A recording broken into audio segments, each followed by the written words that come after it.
So I've been an MMORPG junkie for pretty much my entire life. For the past few years, I felt a little bit lost. I've jumped into a lot of different MMOs, and while they're stunning and incredibly polished experiences, that spark, that feeling of being part of the living world just isn't there for me anymore. And that feeling has really sent me thinking about the past, about the games that truly kind of defined me. There's one game that made bigger impact than all of the others, Lineage 2. Now here's the thing. In the era completely dominated by World of Warcraft, game that was by almost every object measurement better, why did I sink thousands of hours into this punishing, grindy, and kind of an obscure Korean MMORPG? World of Warcraft had a better combat, a richer lore, and more welcoming world. Lineage 2 was a hostile, unforgiving opposite, but it had something that WoW, for all its greatness, never did. If you played it, you know exactly what I'm talking about. It all starts with the sound.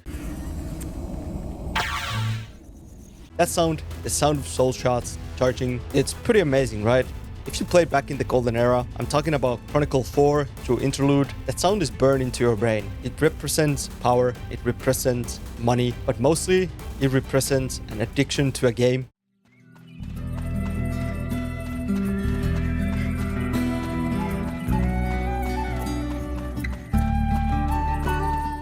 Today I want to try to put words to that feeling.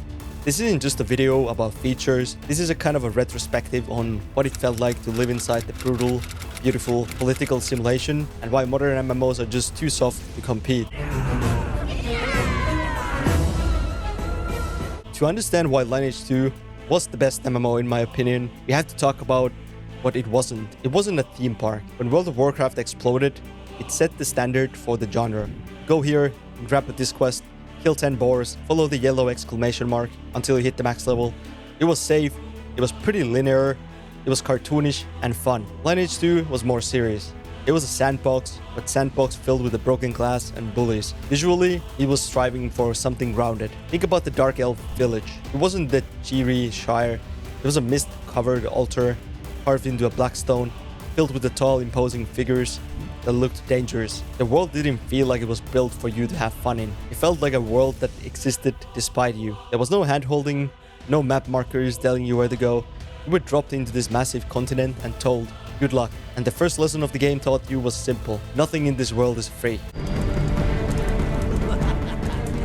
When talking about Lineage 2, we have to talk about the G word, the grind. In modern games, the grind is a barrier to the content. You rush to the max level so you can start playing. In L2, the grind was the content. I remember spending multiple weeks of my real life just trying to get from level 50 to 55.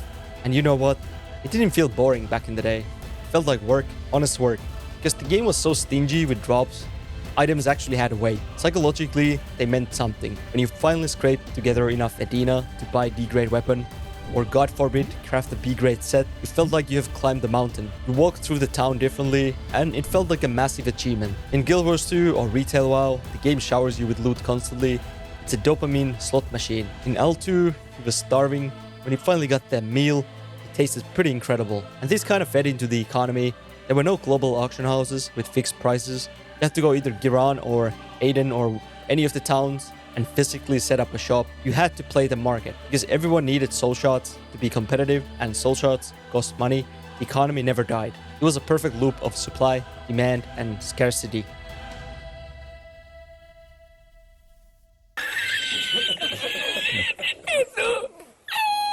But getting the gear was only half the battle. The real defining feature of L2 was the terror of losing it. We need to talk about the death penalty. In modern games, if you die, you respawn. Maybe your armor takes a little bit durability hit. Who cares? In L2, death was a catastrophe. You lost 4 to 10% of your experience. At high levels, one death could erase days of grinding. Days gone in second. The sheer panic of dying in a catacomb without Bishop or Elven Elder to resurrect you. Thinking about that still gives me some Vietnam flashbacks. And this brings us to the PvP. There was no war mode toggle, you were never safe. The karma system was genius. If you hit someone, you turned purple, you were flagged. If you killed a passive player, you turned red.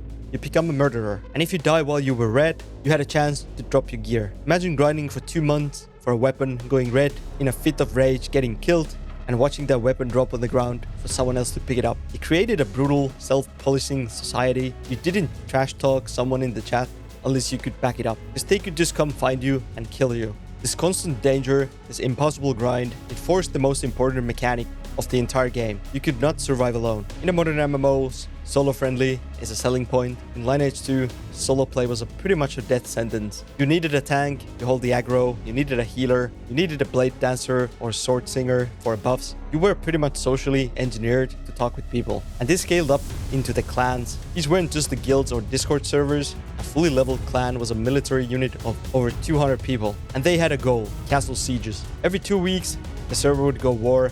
A real scheduled war. We're talking hundreds of people on screen coordinating attacks, breaching walls with siege golems, casting massive spells. And the prize wasn't just a shiny title, it was ability to tax the town. If your clan owned the castle of Aden, you got a cut of every single transaction that happened in that territory. You pretty much controlled the wealth of that area. It created real human drama. I saw alliances crumble because of spies. I saw real-life rivalries form. The content wasn't scripted by the developer, it was written by the players on the server, fueled by greed and pride. It was pretty much like Game of Thrones before the show even existed. So, what actually happened? Well, 2011 happened. The Goddess of Destruction update, the developers saw the market shifting, they saw the players wanted things faster, easier, they added quality of life, they made leveling instant, they automated the grind, and in doing so, they destroyed the soul of the game. Lineage 2 became just another Wales playground with autopathing and microtransactions. We live in an era of convenience now. Developers are terrified of friction. They don't want you to be frustrated. Lineage 2 proved friction is where the memory lives. We don't remember the easy wins, we remember the struggles. I don't think we ever see a AAA MMORPG like the L2 Interlude era again. It requires too much time, too much patience, and too much thick skin. But for those of us who were there, who heard that soul shot sound, who defended Aden Castle at 3 AM, we know the truth. It wasn't just the game. We didn't just play L2, we survived it. Now, tell me in the comments your favorite Lineage 2 memory you have. I'd love to hear them. If you enjoyed this video, give it a like, subscribe to my channel. It really helps me out. Thanks for watching. I'll see you in the next one. Bye-bye.